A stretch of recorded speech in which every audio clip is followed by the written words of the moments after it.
হাসিনা সরকারের আমলে আমরা অটো চালায় ভালো আছিলাম, এই সরকারের আমলে ভালো নাই। এই সরকারের আমলে আমরা একটুও ভালো নাই। ফ্যামিলি কি খাইবো, সংসার কেমনে চলবো, আমার সংসারটা কে চালাইবো আমি যদি কর্মই না করতে পারি? এই যে ফেলে ওভার করছে হাসিনায়, মেট্রো রেল করছে হাসিনায়, উন্নয়ন করছে হাসিনায়, নাম নাই।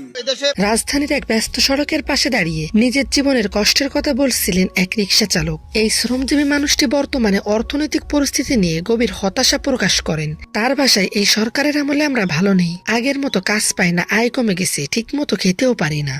তিনি দাবি করেন শেখ হাসিনার শাসনামলে তাদের জীবন তুলনামূলকভাবে সচ্ছল ছিল। শেখ হাসিনার সময় এত কষ্ট ছিল না, তখন কাজ ছিল, আয় ছিল, সংসার চালাতে পারতাম। এখন সবকিছুই কঠিন হয়ে গেছে। তিনি আরো বলেন, বর্তমান সময়ে বাজারে নিত্য প্রয়োজনীয় পণ্যের দাম বেড়ে যাওয়ার কারণে সাধারণ মানুষের জীবনযাপন অনেক কঠিন হয়ে পড়েছে। আগে যে টাকায় বাজার করতাম এখন সেই টাকায় অর্ধেকও হয় না। কাজ না থাকলে পরিবার নিয়ে না খেয়ে থাকতে হয়। তিনি আরো বলেন, বাংলাদেশ আওয়ামী লীগ ক্ষমতায় থাকাকালে সাধারণ মানুষের দিকে নজর ছিল বেশি, তারা সবকিছু ভালোভাবে পরিচালনা করত।